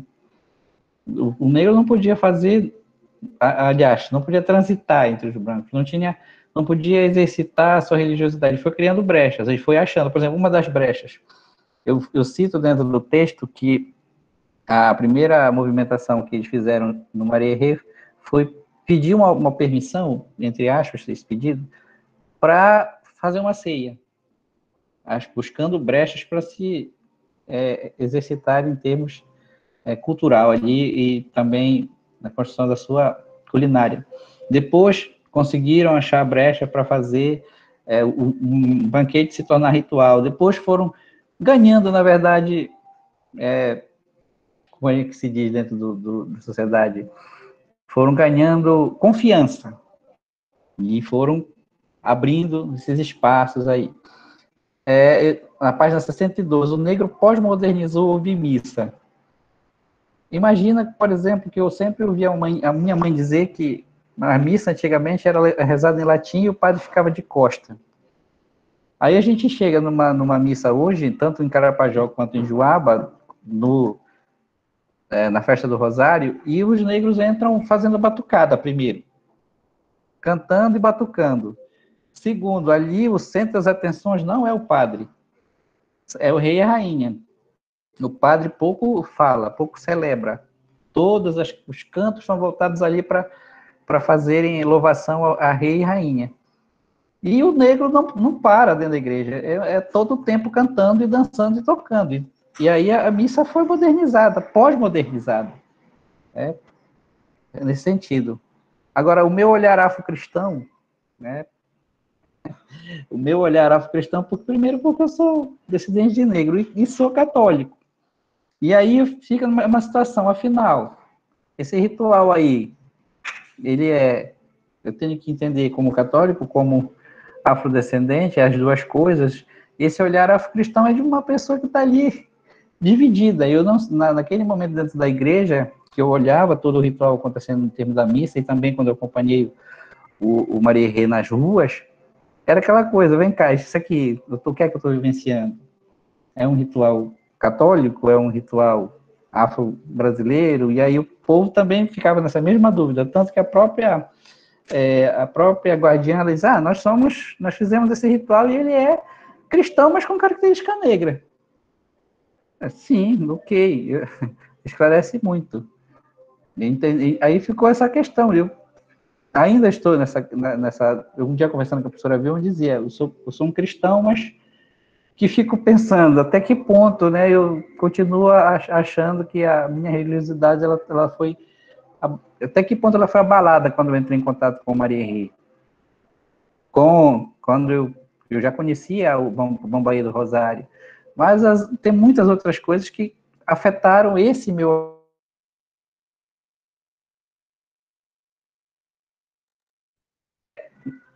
muito novo nessa discussão toda aí. Enfim, não sei se consegui responder as suas perguntas, professor. Sim, tudo bem, tudo certo. Deixa eu ver as anotações do professor Raimundo Nonato. Professor, eu concordo com o senhor que esse corpo polissêmico que a gente trata aí precisa ser melhor caracterizado, realmente. É muita teoria por trás dele, né? A filosofia, a sociologia, a arte, a literatura.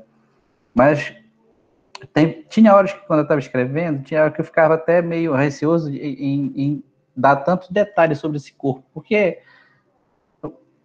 quem vivencia ali que é capaz de descrever melhor. É muita coisa ao mesmo tempo. E eles passam dentro desse ritual, eles vivenciam muitas coisas diferentes. Então, o mesmo corpo que toca, é o corpo que dança, é o corpo que canta, é o corpo que ritualiza. Parece assim que... Por isso que quando eu falava com a professora Vilma, eu vi muito mais além da poética, porque, primeiro, ele não tem... É um corpo que não tem medo de nada. E está sempre feliz, está sempre alegre, está sempre ali convidativo, sempre aberto para receber as pessoas, não tem um olhar de reprovação, é sempre de aceitação, é sempre de que todo mundo é querido, enfim. A questão do Nina Rodrigues, que o senhor fala, é uma citação do Skidmore, eu vou até rever, ver como é que está lá. Foi o Skidmore que cita, que fala dele, quando ele pega toda a história brasileira na questão do racismo, ele vai citar o Nina Rodrigues. Mas ele é nessa linha que o senhor falou mesmo, ele é um médico baiano que trata o negro a partir de formas biológicas, tentando provar que o negro é inferior. E trazer realmente Maria Rê para dentro das considerações finais que os dois falaram aí, na questão da educação e mais na questão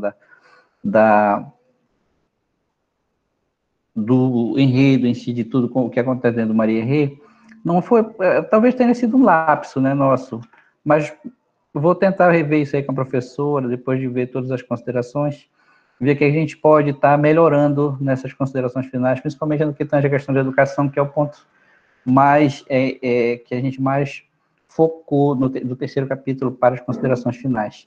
No demais, agradecer as contribuições de vocês, né, muito obrigado, e passar para a professora Vilma.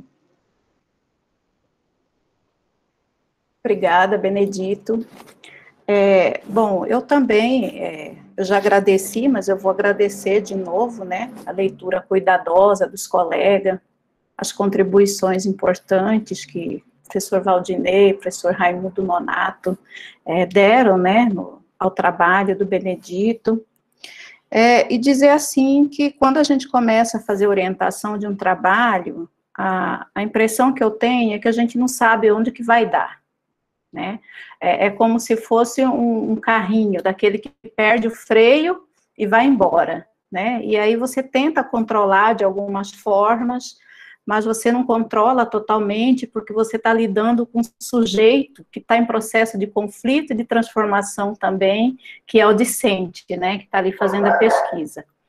E o Benedito, ele sofreu um processo, que eu até brinquei com ele na última discussão que a gente teve, né, que foi no colóquio da linha de culturas e linguagens, porque Benedito sofreu um conflito muito forte quando ele teve acesso à leitura do Fanon, né, do Franz Fanon, Peles Negras, Máscaras Brancas, e quando ele leu também a Neuza Santos Souza, né, porque aí ele se colocou naquela situação, não, pera lá, eu sou negro, porque daí ele se viu como negro, ele começou a se identificar como negro, né, e como assim, eu sou inferior, né, eu não sou inferior, né, então ele começou a se debater e, tipo assim, enlouqueceu com essa história, né, com o debate do Franz Fanon, né, da inferioridade do ser negro, dessa construção colonial, e aí também com o debate da Neuza Santos Souza, que vai falar, né, do corpo negro, né, daquele livro Tornar-se Negro. Bom, e aí, ao fazer esse processo de estranhamento, Benedito vai para campo, né, e lá ele vai construir um outro olhar sobre esse ser negro, né, e por mais que orientasse ele a perseguir o caminho das linguagens, né, como a gente discutiu na qualificação, as poéticas, as linguagens, né, dá ênfase nessa parte do ritual, mas não, Benedito, ele percorreu o caminho da autoafirmação, isso aqui é tal coisa, e o negro vai se autoafirmar a partir desses fazeres, desse conhecimento e desse ritual, né? Então, é isso que eu digo, né? Eu tenho a impressão que a gente desperta alguma coisa, né? E aí a gente não tem mais muito controle sobre o que vai surgir dessa pesquisa e desse trabalho, né? Eu digo assim, que deu certo, né?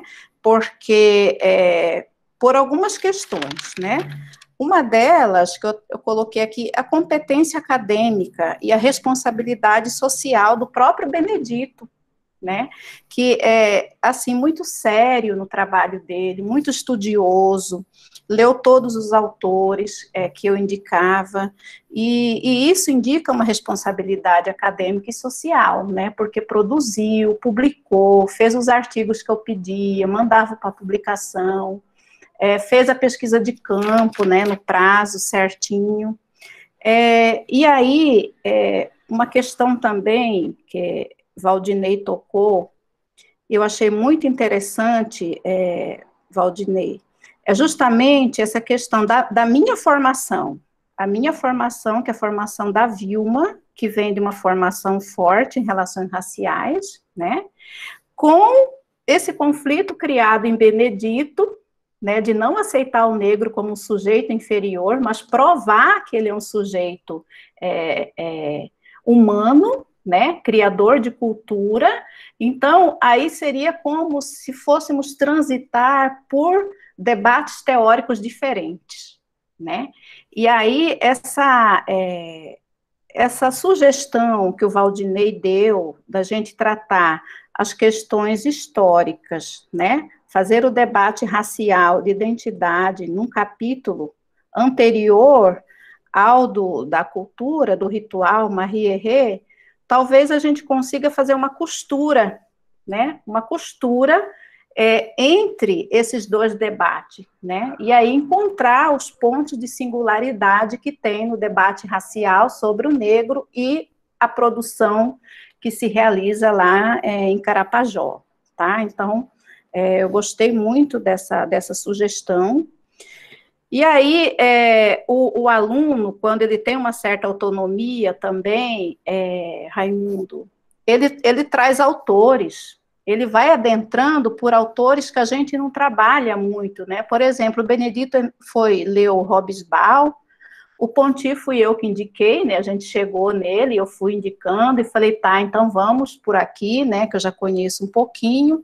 Mas então, aí o aluno vai trazendo, né? E a gente, de certa forma, vai acolhendo, né? Então, eu acho que isso é mais um ponto positivo do Benedito, né? Porque é um indicativo de uma autonomia intelectual que ele foi construindo durante esse percurso de formação, né?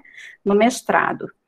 Bom, então, eu acho que eram essas considerações que eu queria fazer, dizer que foi um prazer muito grande trabalhar com o Benedito, fazer essa orientação, né? É uma turma aí que é o Benedito, o Fábio, que está aí, a Verusa, né? Então, é uma turma que está aí nesse processo de formação, né? E é uma turma que está aí nesse momento histórico, né, político, que nós estamos vivendo, que estão aí nesse enfrentamento, né, estamos juntos aí nesse enfrentamento, que é o debate da educação, o debate das relações étnico-raciais, né, quer dizer, essa construção, né, dessa outra sociedade que a gente pretende, né. Então, isso tudo marca essa singularidade, né, esse momento. Então, nós vamos rever algumas questões que a banca de defesa indicou, né, que os dois professores indicaram, né, inclusive essa questão aí que o Benedito vai escrevendo, né, palavras não são simples palavras, né, todo conceito tem uma história, né, e isso precisa ser trabalhado com mais cuidado, tá? Eu acho que era isso que eu gostaria de falar, e se ninguém mais tiver considerações, eu vou fazer a leitura da ata. Tá ok, Valdinei? Tá. Então, vamos lá.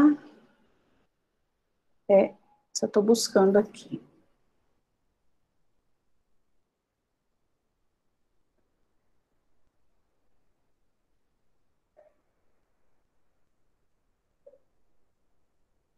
Ata de defesa de mestrado. Aos 9 dias do mês de setembro do ano de 2020, às 15 horas, na sala de defesa do PPG-DUC, via plataforma virtual Google Meet, em cumprimento à resolução 4.515 do CONCEP, da data de 20 de 5 de 2014, que regulamenta o regimento interno do PPG-DUC, realizou-se a sessão pública de defesa de dissertação de mestrado, intitulada Marie Arra, Manifestação Religiosa Afro-Brasileira e a Simbologia Poética da Afirmação de Ser Negro, de autoria do mestrando Benedito Lélio Caldas Costa, discente da turma 2018 do Programa de Pós-Graduação em Educação e Cultura. A banca examinadora esteve assim constituída: presidente Vilma Aparecida de Pinho, orientadora da instituição PPG-DUC UFPA, examinador externo à instituição, professor Dr. Raimundo Nonato Assunção Viana, da Universidade Federal do Maranhão, e examinador interno, professor Dr. José Valdinei Albuquerque Miranda, da instituição PPG-DUC UFPA. Concluído os trabalhos de apresentação e arguição, a banca examinadora feriu o seguinte parecer ao candidato. Ele foi aprovado.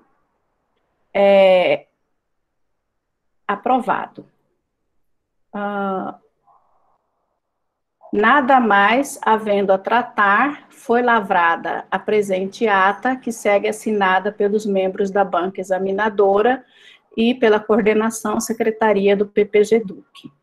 Sala de Defesa de Pós-Graduação em Educação e Cultura da Universidade Federal do Pará, Campus Universitário do Tocantins, Cametá. Cametá, 9 de setembro de 2020.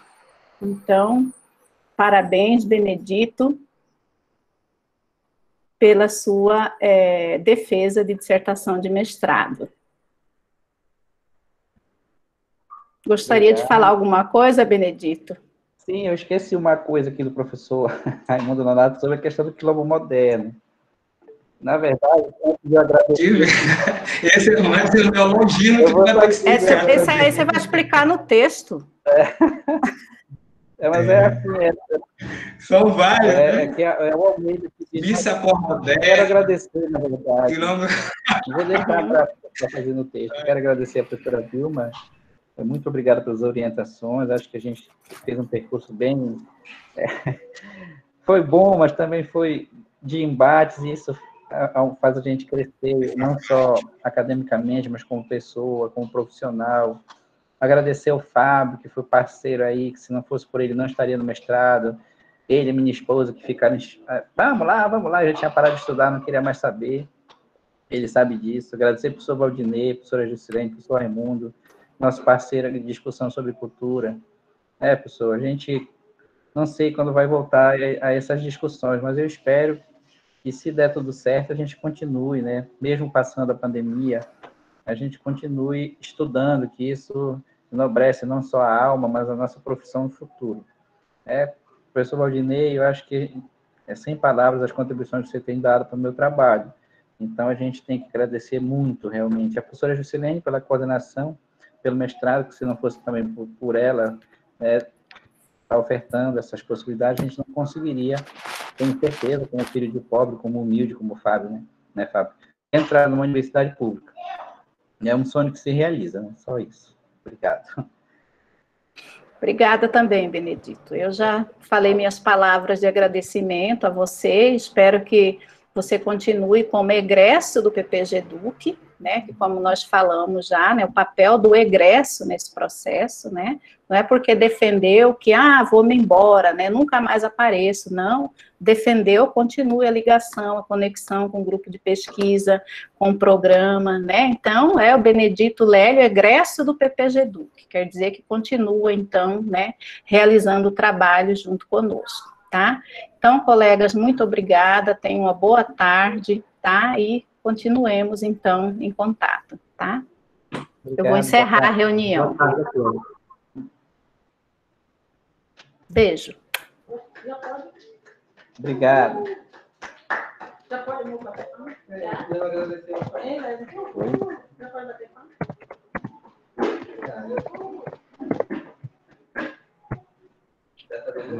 Já enviei aqui o...